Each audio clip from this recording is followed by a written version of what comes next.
c'est que tu peux toucher n'importe qui. Alors bien sûr, il va y avoir un moment d'impatience parce que c'est pas ça que vous êtes venu voir, mais après je vais faire des sketchs, des trucs où je fais des feintes.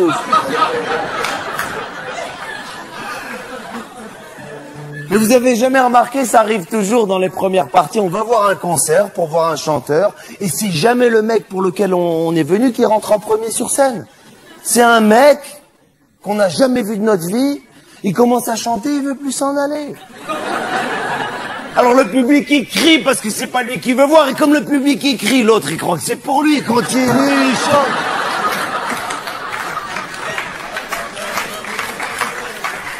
Messieurs, dames, voici donc, juste avant de vous laisser regarder mon spectacle, la première partie de moi-même, un auto-coup de pouce.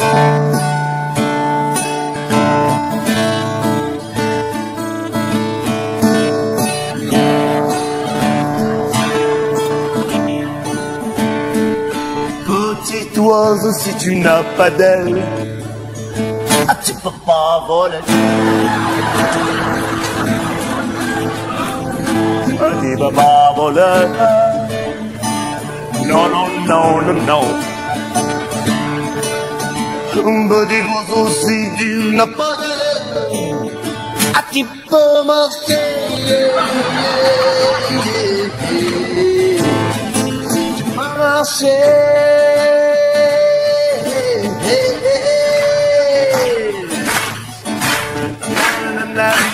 J'étais sûr. Bonsoir Paris. Ça va bien.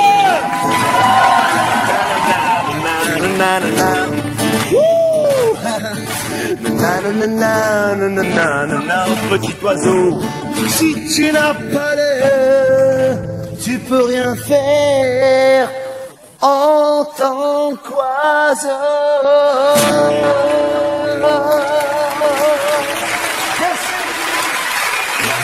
Merci beaucoup, merci. Je vais en faire une autre.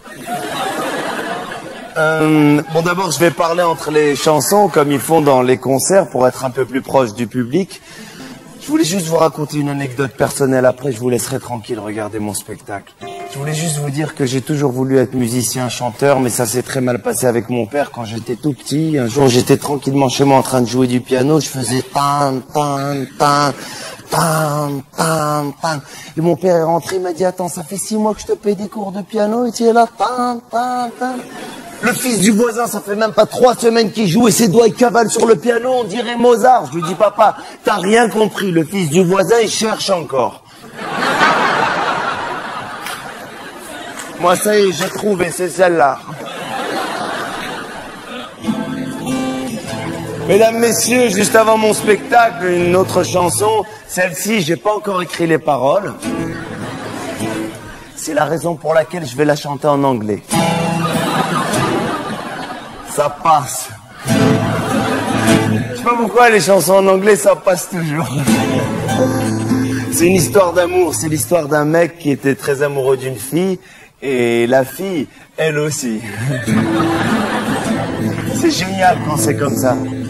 Il s'aimait tellement fort, comment vous décrire cet amour? À chaque fois qu'elle lui disait viens, on va là-bas, il disait ouais.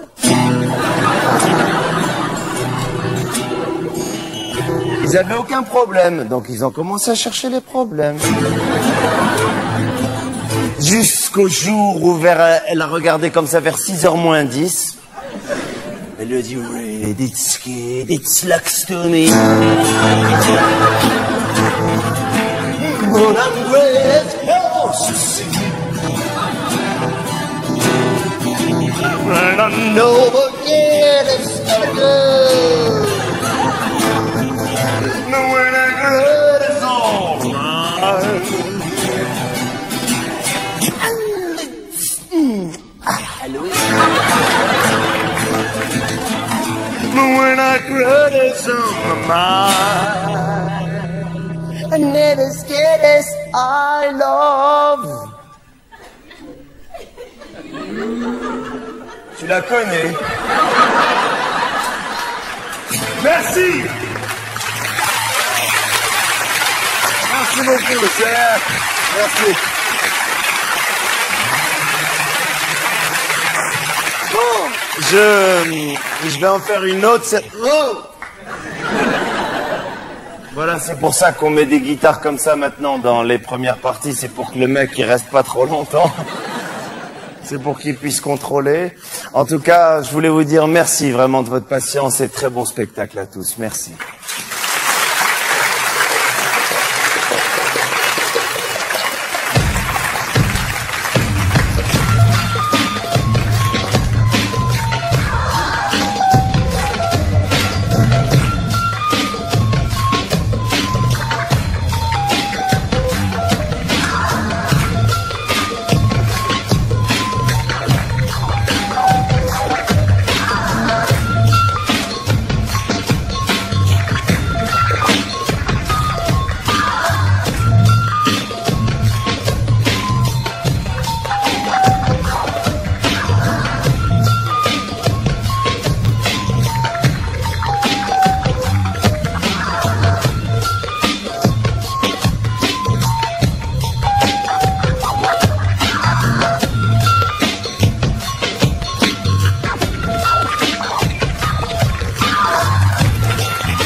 Cette musique de fond, le hip-hop, le hop, jusqu'où vous allez y aller. La musique où les jeunes font comme ça avec le hip-hop, ils font comme ça. Il dit c'est lui, non c'est l'autre là-bas. Non c'est toi et moi, toi, yallah. Ah là là, ça fait plaisir de vous voir, ça fait longtemps. On va être tranquille pour parler tranquille. Pardon, excusez-moi 2 secondes. Et alors, tout le monde il a le portable, il n'a pas le droit. Vous croyez que j'allais laisser passer l'an 2000 et moi je reste derrière? C'est les enfants qui me l'ont offert pour la fête des pères. Je la connaissais pas cette fête, mais elle est magnifique. Il est bien ce portable. L'appareil avec lequel tu peux joindre tout le monde quand tu veux, si tu as envie, et tout le monde il peut joindre quand il veut, même si tu n'as pas envie. C'est bien, mais quand ça capte, 10 fois ça capte, ou 10 fois ça capte pas. Et c'est toujours quand tu vas dire les choses les plus importantes, ça capte plus. Tu dis les bêtises, ça passe. Et dès que tu vas donner un rendez-vous, un numéro de téléphone ou quelque chose d'important, il commence à te faire le et ça coupe. Et les gens, ils rappellent même pas pour dire excuse-moi, on a été coupé. Non! Il n'y a plus de politesse avec la technologie. D'ailleurs, les gens, ils disent même plus bonjour dans le portable. Ils disent allô et après, tu es où? Mais qu'est-ce que tu t'en fous, je suis où? Tu as besoin de m'imaginer pour savoir comment tu vas me parler ou quoi? Mais ça va pas, tu es où? Alors les gens, ils font plus confiance. Il n'y a plus de confiance avec le portable. Tu es où? Comme avant, ils t'appelaient chez toi à la maison, ils étaient sûrs que tu étais dedans, tu vois? Mais comme maintenant, ils savent que tu peux bouger avec le portable, ils ont peur que tu les feintes. Ils savent pas comment. Ils font plus confiance alors maintenant. La semaine dernière, il y a une femme, elle a téléphoné à son mari, il lui a dit « Allô chérie, c'est moi, tu es où ?» Il lui a dit « Dans la voiture ». Elle lui a dit « Ah bon, allez, klaxon ».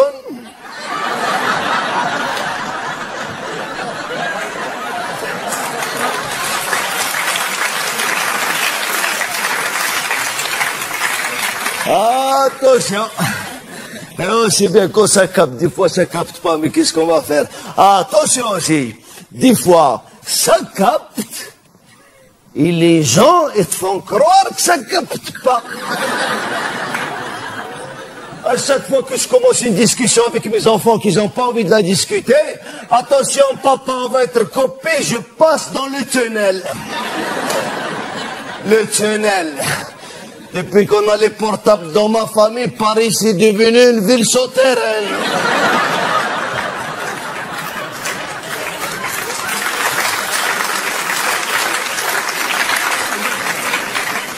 Le tunnel.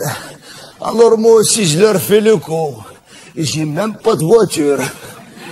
Mais je leur dis même à pied, il y a des endroits où il faut creuser un petit peu. Alors quand je vois quelqu'un qui m'appelle à qui j'ai pas envie de parler, parce que je sais qui c'est qui m'appelle maintenant avec le système qu'ils ont fait.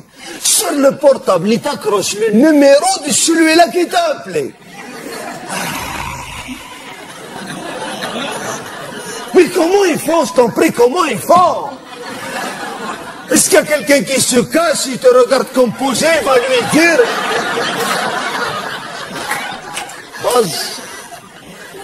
Je ne sais pas comment ils font. Alors ce système c'est bien, mais le problème c'est qu'il n'y a plus de surprise. C'est fini l'époque où tu disais « Allô, c'est qui? Ah, c'est toi ?» Non, il t'a déjà vu accrocher, déjà. Il se prépare psychologiquement pour te répondre à toi spécialement. Ou bien les jeunes, qu'est-ce qu'ils font les jeunes, les garçons avec les filles? Le garçon il voit le numéro de la fille s'accrocher. Oui, allô? Ah, c'est toi, oh là là, je savais pas. Je savais pas, salopard, tu l'avais accroché depuis tout à l'heure, tu savais pas.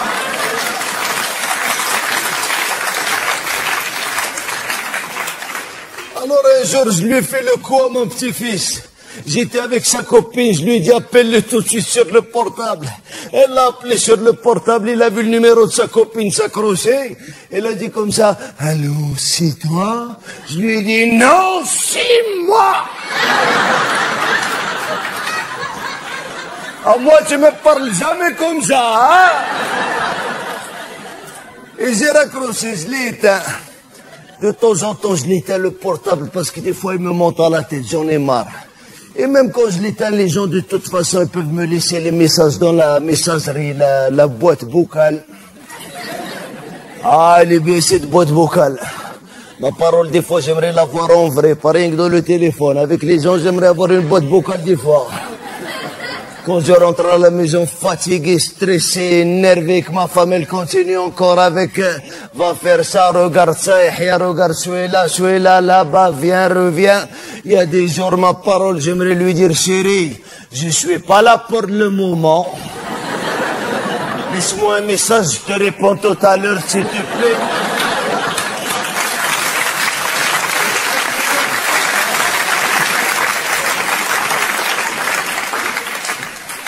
Ça serait la paix dans le monde, ça. Imagine, tu marches dans la rue et tu vois quelqu'un qui t'a pas envie de parler. Tu te mets sur boîte vocale. Il passe devant toi comme ça, bonjour, c'est pas là pour le moment, laissez un message et toi tu avances comme ça, tranquillement.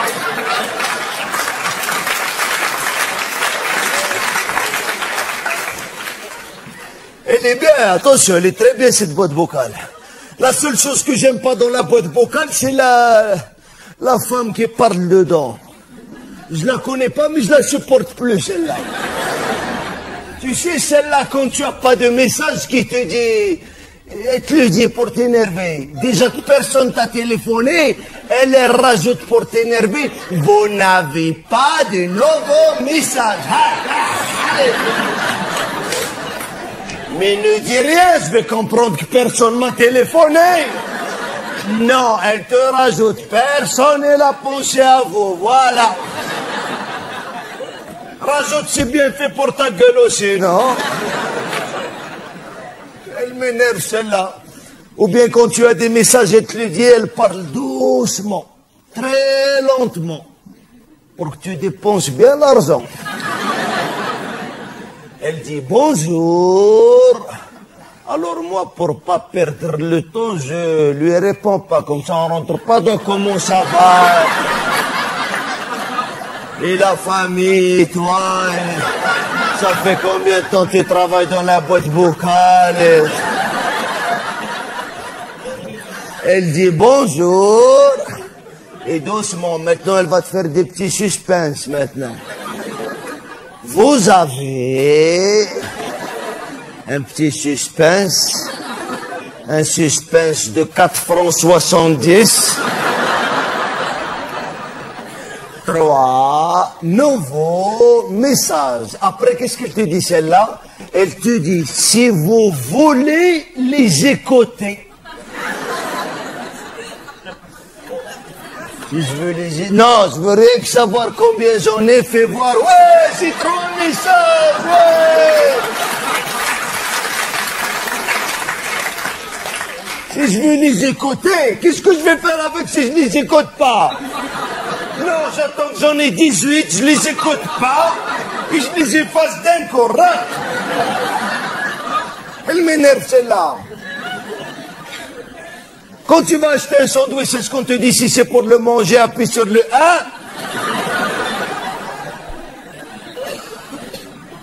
Et en plus, les messages, c'est quoi les messages? C'est toujours la même chose.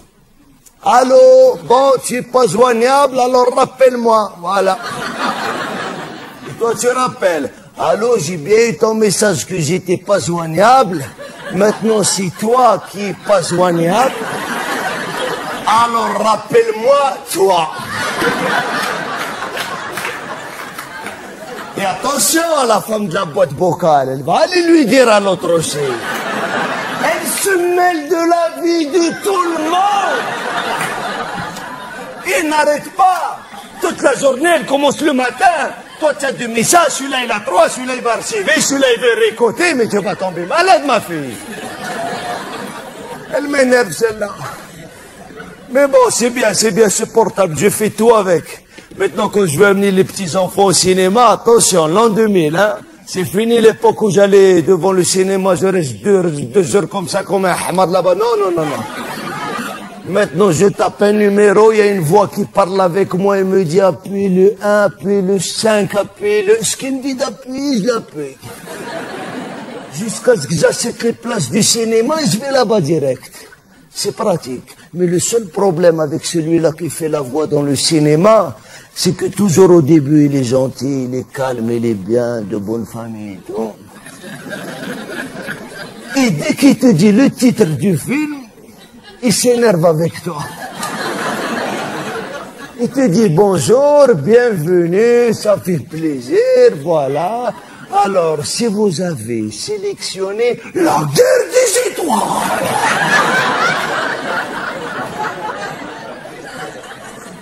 oh, je veux rien qu'aller au cinéma. Laisse le film, il va me faire peur, toi reste tranquille. Ah là là, je me suis dit peut-être celui-là, il est fou, peut-être il parle comme ça même dans la vie, j'en sais rien. Peut-être celui-là qui fait la voix du cinéma, il t'invite à manger chez lui, il commence gentiment, il te dit bonjour, rentrez, ça fait plaisir, venez, asseyez-vous à la table, voilà. Allez, servez-vous, alors vous avez la salade de carottes.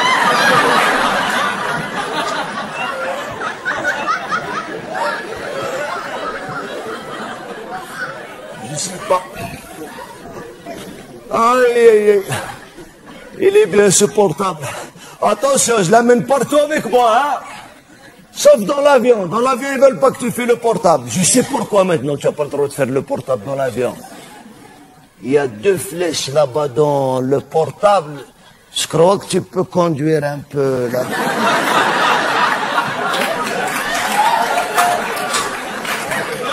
Ah, ça sort pas d'ici. Il y a aussi un autre endroit où tu n'as pas le droit de faire le portable, c'est à l'hôpital. D'ailleurs, ils ont toujours un petit dessin là-bas, c'est un rond comme ça, avec dedans il y a un portable, il est dessiné et il est barré avec une croix. D'ailleurs, je me demande toujours, est-ce qu'ils ont dessiné un portable bien entier, après ils l'ont barré avec cette croix, ou est-ce qu'ils ont prévu une croix avec des petits espaces dedans parce qu'ils savaient qu'ils allaient dessiner un portable? Ou peut-être avant, les portables, ils étaient autorisés, il n'y avait rien qu'un portable, un jour un docteur ici énervé, il a dit c'est fini, maintenant il n'y en a plus. Je sais pas. Je pense aux artistes, moi. Peut-être, je sais pas. Mais je comprends pourquoi tu n'as pas le droit de faire le portable dans l'hôpital. C'est normal, avec tous les gens, les pauvres, ils sont malades, ils sont branchés avec des appareils électroniques. Et quoi, tu vas parler, ils vont commencer à... C'est honteux. Aïe, aïe, aïe, c'est bien ce portable. Le seul problème, le vrai problème, ma parole, le seul problème, c'est, depuis que les enfants m'ont offert ce portable, ils ne viennent plus me voir. Sous prétexte qu'on est joignable en permanence, ils ne viennent plus. Grâce à la communication, on ne parle plus. Alors je leur dis, mais c'est pas ça, qu'est-ce que ça veut dire? Même si on doit se disputer, qu'on se dispute en vrai. Même si on doit... Moi j'en ai marre de je t'embrasse très fort, viens faire les bisous. Et attention, dans le portable, tout le monde il s'embrasse, même ceux qui ne se connaissent pas. Et je t'embrasse très fort, et je te fais des bisous, et gros bisous, et 1000 baisers. Tu es avec qui? Ah, il est là, embrasse-le lui aussi. Et quand ils arrivent devant toi, bonjour, ça va? Oui, ça va bien, attention. Oui, oui. Alors on ne se voit plus avec les enfants. En plus, maintenant, ils font le truc là-bas, comment ça s'appelle là, avec l'ordinateur là de l'Internet. Oh, bon, l'Internet. Qui aurait cru que mes enfants, ils vont faire l'Internet? Nous, au Maroc, on nageait dans le web et en France, ils surfent dans le web.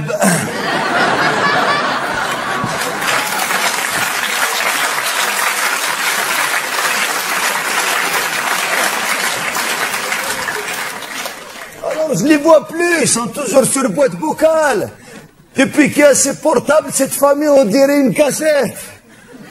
Ils ont toujours le même message qui dit « Bonjour, nous ne sommes pas là pour le moment, laissez un message, on vous rappellera. » Et moi, je laisse toujours le même message pour qu'ils n'oublient pas. Je dis « Allô, c'est votre père. Vous n'êtes pas là pour le moment, mais moi, je suis là. Enfin, pour le moment. »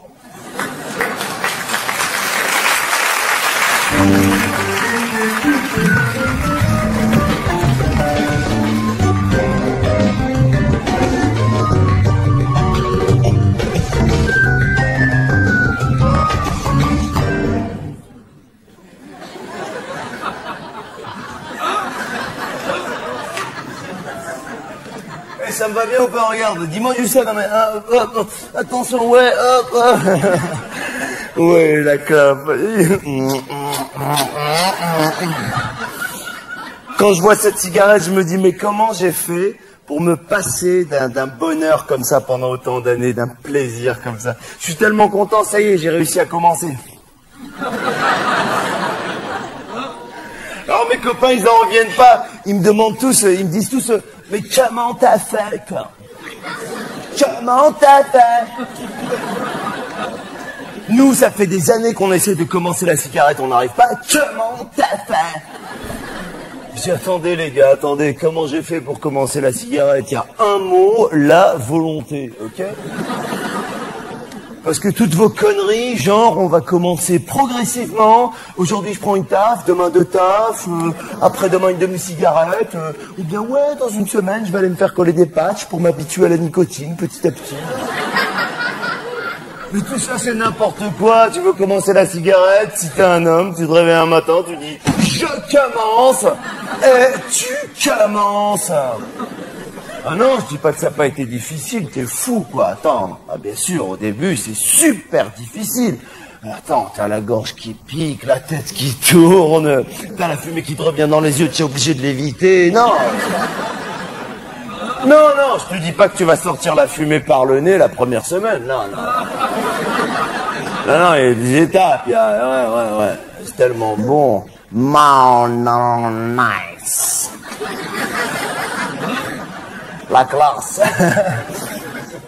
Mais quand je pense à toutes ces années où j'ai pas fumé, je me sens nul. Hein. Toutes ces minutes perdues, ces heures perdues à rien faire, avec rien dans les mains, rien dans la bouche, comme ça.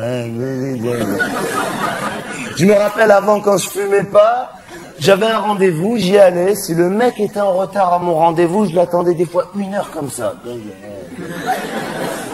Mais c'est fini ça, aujourd'hui j'y vais, il n'est pas là, ok, c'est bon.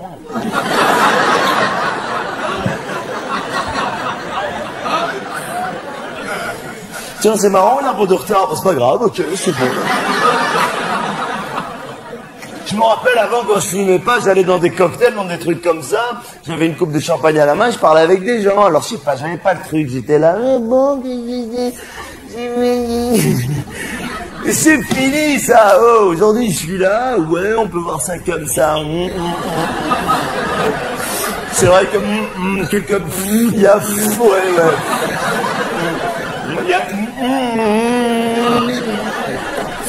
il y a quelque part deux écoles.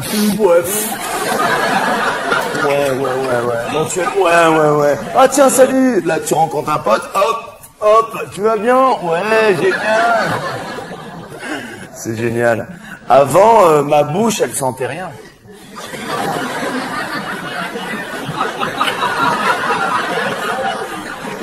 Mes mains, elles sentaient rien, mais j'avais pas de charisme, j'avais pas de personnalité, j'avais pas de... Aujourd'hui, je tousse. Aujourd'hui, je parle avec une nana, en 2 phrases, je lui dis, tu dis quoi? Avant, je parlais, ta. C'est génial. Et franchement, quand tu fumes, socialement, tu bascules.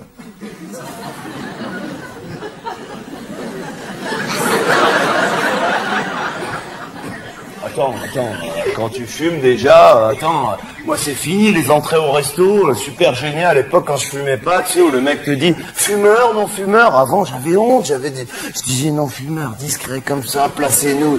Mais aujourd'hui j'arrive, il me dit fumeur, non fumeur, je dis fumeur, qu'est-ce qui se passe, on se met où? Attention, elle est où la table? Elle est où là? Là, dis-moi, je fume, regarde la clope, je fume, oh, regarde. Là, ok Coco, hop, et je m'installe, ok, c'est bon. Bon, le seul truc, mais je savais pas, avant je croyais que quand t'étais en fumeur, t'étais obligé de fumer tout le temps. Alors à chaque fois que je voyais un serveur passer, j'allumais une cigarette. Je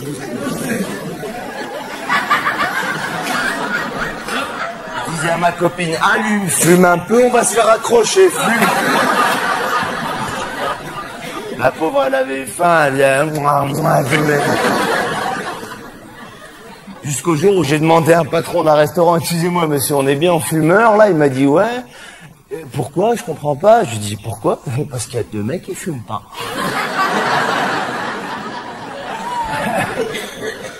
Et là, il m'a dit mais attendez monsieur, vous fumez quand vous avez envie? Et ce jour-là, j'ai compris, je me suis dit, c'est ça qui est génial quand t'es en fumeur, c'est que soit tu fumes pas. Chose que tu peux pas faire en non-fumeur, où tu peux que pas fumer. Et on les voyait, les gens en non-fumeur, les pauvres, ils mangeaient, mais ils étaient pas bien, ils mangeaient la même chose que nous, mais on dirait qu'eux, c'était pas bon, Et nous, entre les plats, ouais, attends, ouais, c'est bon, tu veux goûter de mon truc? Ouais, attends, laisse-moi payer. Man, nice, les gars. Mais socialement, il m'arrive plein de trucs. Moi, depuis que j'ai commencé la cigarette, je sais pas, je me balade des fois dans la rue, je vois quelqu'un que j'ai jamais vu de ma vie, elle ou lui ne m'a jamais vu de sa vie, je vais vers cette personne, direct, cash, je lui dis, excusez-moi, vous avez du feu? Et tout de suite, il y a un contact qui... Ou bien même pas, tu fais ça, tu dis rien, pas un mot, tu fais ça.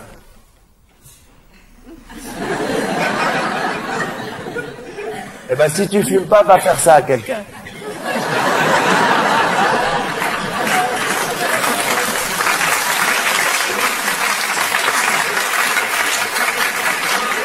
Avant, j'allais vers les gens, je savais même pas quoi leur dire. Je leur disais, excusez-moi, rien. D'ailleurs, je sais pas si vous avez remarqué la réponse des non-fumeurs quand on leur demande du feu. Le malaise qu'il y a dans cette réponse, la souffrance. Quand on dit à un non-fumeur, vous avez du feu, qu'est-ce qu'il dit? Non, il dit, désolé, je ne fume pas. Ils sont désolés. Ils sont désolés de ne pas fumer, mais jusqu'à quand vous allez être désolés, les gars, là? À un moment donné, il faut s'y mettre, non? Ça m'énerve, ça! Oh! Je suis nerveux, ouais, je vous l'ai pas dit. Ouais, je suis nerveux. Hop, attention, fais gaffe. Oula! Non, c'est génial. Aujourd'hui, j'ai mon paquet de clopes que j'ai acheté avec mon argent. J'ai mon briquet qu'on m'a offert. Je faisais rien avant avec ce briquet. Non, une fois, c'est vrai, je l'ai utilisé quand je fumais pas pour un concert. Vous savez, comme ça, avec... Attendez, c'est là qu'on voit que dans les concerts, c'est les fumeurs qui mettent l'ambiance. Hein. Ah, les autres, c'est rien du tout. Walou, ils sont comme ça. Et moi, avec tous mes potes fumeurs, on était là. Free the skin alone. Skin is back to me. When na na na. Truc de Michel Sardou, là.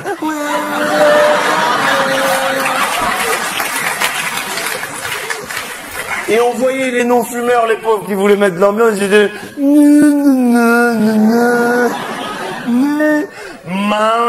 Nice.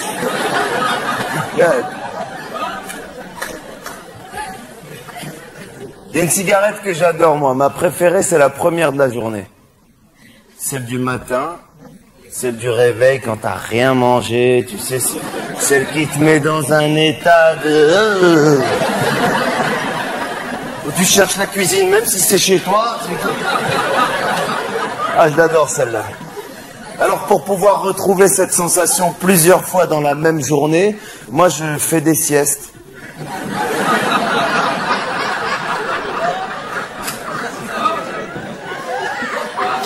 Mais des petites siestes, des siestes de 12 minutes. Je prends un somnifère, je le coupe en 5. Je fais une sieste de 12 minutes, je me réveille, une clope. Allez, encore, ouais.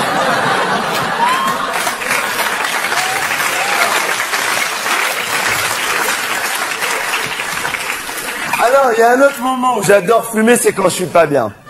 Ah ouais, quand je suis pas bien, je fume, hein. Il y a des moments où je suis pas bien. C'est pas parce que vous me voyez là en train de faire... Oui,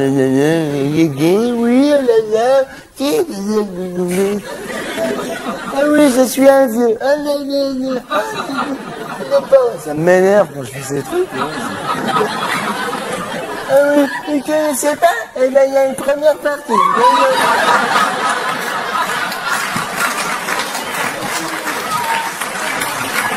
Bonsoir. Allez, va.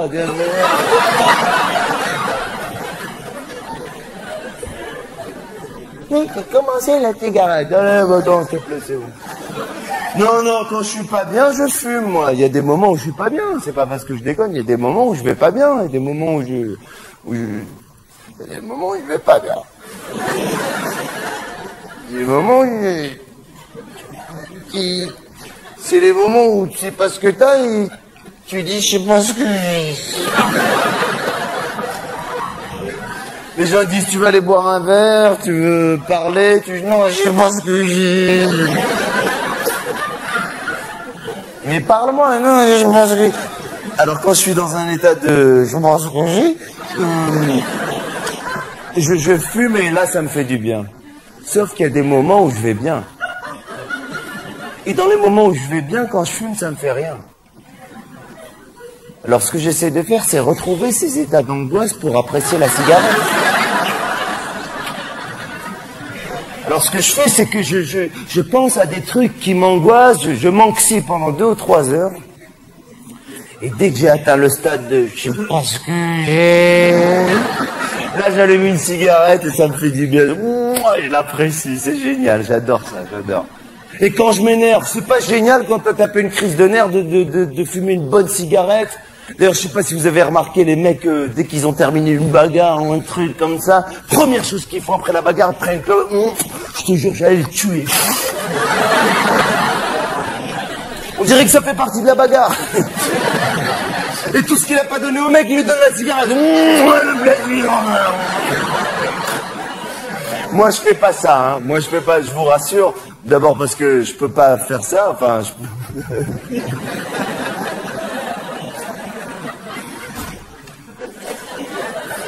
Ouais, je vais me battre avec quelqu'un, ça va pas. Regarde, enfin, j'ai pas besoin de...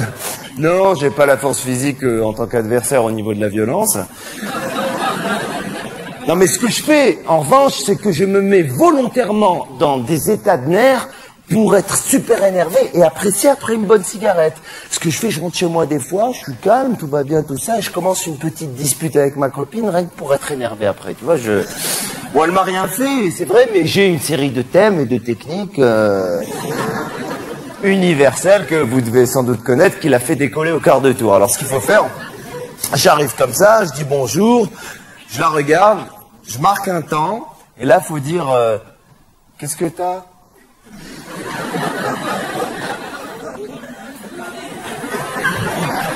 Qu'est-ce que t'as là? Il peut te renverser la maison, c'est un truc de fou.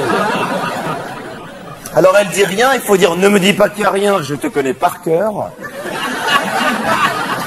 Et dis-moi, qu'est-ce que t'as? Deuxième fois, ça commence à monter chez elle un petit peu. Et là, il faut prendre chaque mot qu'elle dit, le répéter un peu plus énervé, se l'approprier, et là, elle craque. Dis-moi, qu'est-ce que t'as? Elle dit rien, mais qu'est-ce qui t'arrive? Qu'est-ce qui m'arrive à moi? C'est à moi qui arrive quelque chose, mais c'est la meilleure, ça! Il faut dire c'est la meilleure. Souvent dans les disputes, ça revient. C'est la meilleure, ça. On dirait qu'elle t'a raconté une blague. C'est la meilleure, ça. Et là, elle va dire, attends, s'il te plaît, il m'arrive rien, il t'arrive rien, t'es en train de péter les plombs. Ouais, j'ai pété les plombs. Mais bien sûr, j'ai pété les plombs. Ah, bravo, madame. Ah, bravo. Et là, je vois le paquet de cigarettes, mais je suis pas assez énervé, je vais pas l'apprécier, donc je continue un peu à me chauffer. Et là, je lui sors des vieux dossiers.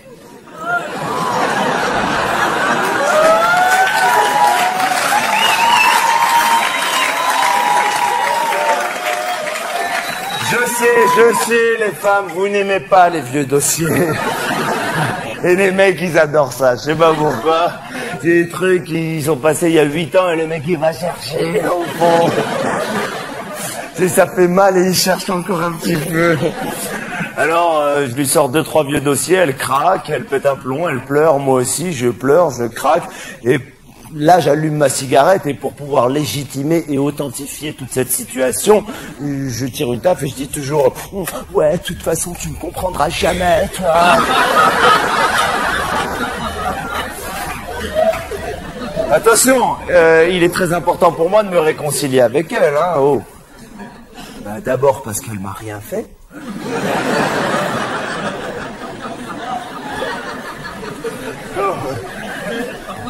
Et aussi pour...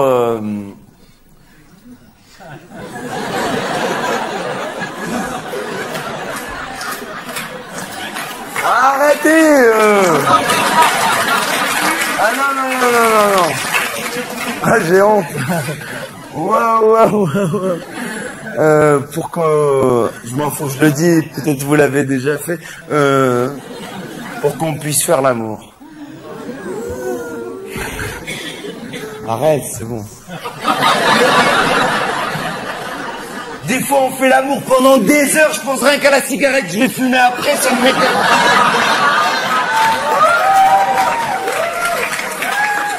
Non mais je vous rassure, je m'acharne pas toujours sur elle, j'ai d'autres techniques pour être énervé. Ah, des fois je fais un truc, ça me met dans un état de nerfs, mais j'apprécie bien la cigarette. Ce que je fais, je vais voir des spectacles qui durent au moins 6 heures ou 7 heures, sans entracte. Donc tu peux pas fumer pendant 6-7 heures, il faut que le spectacle soit sur un thème avec lequel je suis pas d'accord à l'avance. Comme ça je les boule, et de préférence dans une langue étrangère, comme ça je comprends pas ce qui se passe, ça me rend malade. Je lis déjà le programme, je suis remonté, mes copains me disent tu fais quoi ce soir? Je dis je vais au théâtre, ne me prends pas la tête toi. Oula. Et là j'y vais au théâtre, je m'assois, je m'installe, je commence à regarder ce spectacle, et au bout d'une demi-heure j'en peux plus, j'ai déjà envie d'une cigarette. Je les regarde jouer, je comprends rien à ce qu'ils se disent, ils sont là. Hun brede keuken, stovenklukke nuke, rike skåde schneide vlas, un frei og de guden breide sø. Oh putain, qu'est-ce que c'est que ce spectacle? J'ai envie de fumer, moi. Ein lønneslov. En breide hunes nagelkaude schleif, en brode solen halten. En breide klokken, reit og vreide stosen. En vreide tchac, tchac, tchac, tchac, tchac, tchac, tchac. Oh putain, qu'est-ce que c'est que ce spectacle? Et après 7 heures de spectacle, je prends ma cigarette, je cours à fond dans la rue, je l'allume, je prends une taffe et je dis toujours ouais, enfin, c'était pas mal, quoi.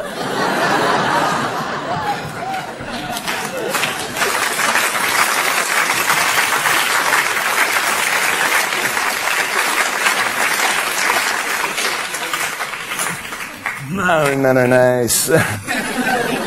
En tout cas, s'il y a une chose qui est sûre, c'est que j'arrêterai jamais la cigarette. Non, j'arrête... Non, et puis je sais que j'ai la volonté de pas arrêter, hein, c'est... Non, non, non. Déjà que ça a été galère de commencer...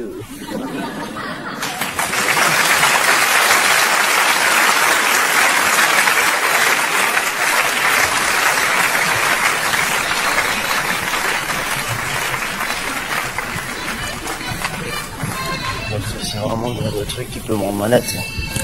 Vraiment un truc qui, si je même pas la peine de dire, ça me fait dire que ça, alors là, c'est même pas la peine. Puis ça, il va dire, putain, comment ça, il va faire le thé avec la gueule. Alors ça, je veux dire que c'est bien sûr pour en parler avec Guy Angèle, alors ça, alors ça, mon cul qui l'a pas vu, ça veut dire que c'est même pas la peine. Il est où ce môme? Sébastien? Sébastien? Sébastien, réponds papa, Sébastien. Allez savoir quelle connerie il doit être en train de peaufiner, mon môme. Moi, j'en peux plus. Quand il s'agit de faire des conneries, c'est le champion, celui-là. Quand il s'agit de souiller, quand il s'agit d'aller piller des commerces de proximité, quand il s'agit d'aller dans la rue pour houspiller des individus notoires en susurrant à leur effigie des termes malfamés, c'est le champion, ça. Mais ne lui demandez pas d'aller commettre ses devoirs, de restituer sa chambre dans l'état initial, ça il peut pas, il peut pas. Au lieu de ça, qu'est-ce qu'il faut? Il va se cadenasser dans son cagibi à longueur de journée. Alors j'y vais dans son cagibi. J'y vais, je rentre. Il y a des odeurs révolutionnaires. Je m'approche de lui, je fléchis, il est là, allongé tel un sarcophage, je le regarde, c'est parti. C'est parti.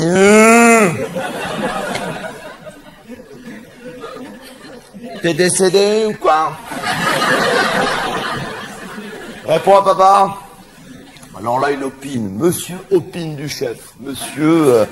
Mais qu'est-ce que tu vas devenir, Spartis, quand tu dis comme ce que tu vas devenir? Tu veux devenir quoi? Tu veux devenir un jeune en difficulté? C'est ça que tu veux devenir? Tu veux devenir un enfant à problème? Tu veux devenir quoi, Spartis? Dis-le, un individu lambda. Bravo! Sébastien, t'es dans une merde noire, je lui dis ça tous les jours, pas une fois, pas deux fois, moult de mes envins.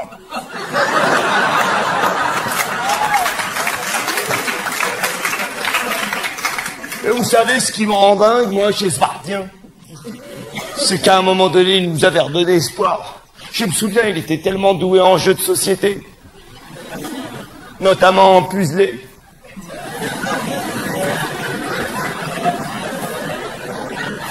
Oh, le nombre de puzzlés qu'il nous a fait, ce con. Il aurait pu être champion du monde de puzzlés. Il nous en faisait des en veux-tu, des en voilà, il arrêtait pas, il aurait pu devenir champion du monde de puzzlés, il les faisait en même pas un an. On allait voir sur la boîte, il y avait marqué 8 à 10 ans.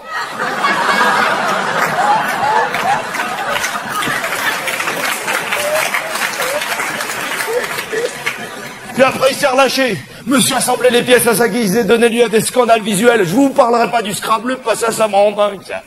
Le Scrabble, il nous faisait des mots, mais à tirer l'arigot, des trucs de... Que selon, que sera, que voilà. Là, il est rendu à nous faire des le, des là, des ici, des apostrophes et des complexes, des conneries, là. Aujourd'hui, il se partient, même quand il parle, il fait des fautes d'orthographe. Alors, bonjour. Ah, moi, j'en peux plus, moi, je vous assure. Il y a des jours où j'ai envie de tout arrêter, moi. J'ai envie de me prendre une petite année sympathique. Il y a des jours où j'ai envie de baisser les bras, je vous assure. Il y a des jours où j'ai même envie de jeter l'éponge. De jeter l'encre. De crier famine.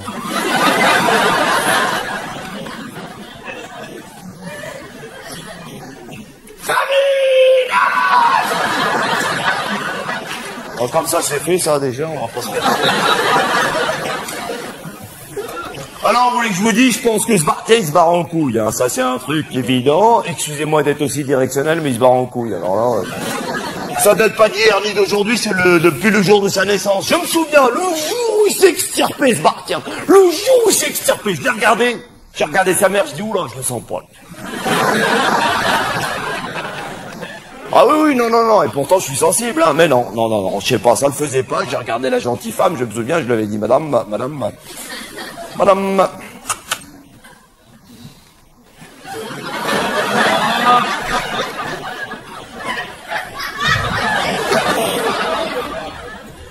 Mais en vain, bien sûr, attendez. Ah non, j'en peux plus. En plus, attention, je suis seul pour le canaliser, le môme, hein, parce que ce Bartien, faut le canaliser, il y a du boulot, hein. Parce que sa mère, c'est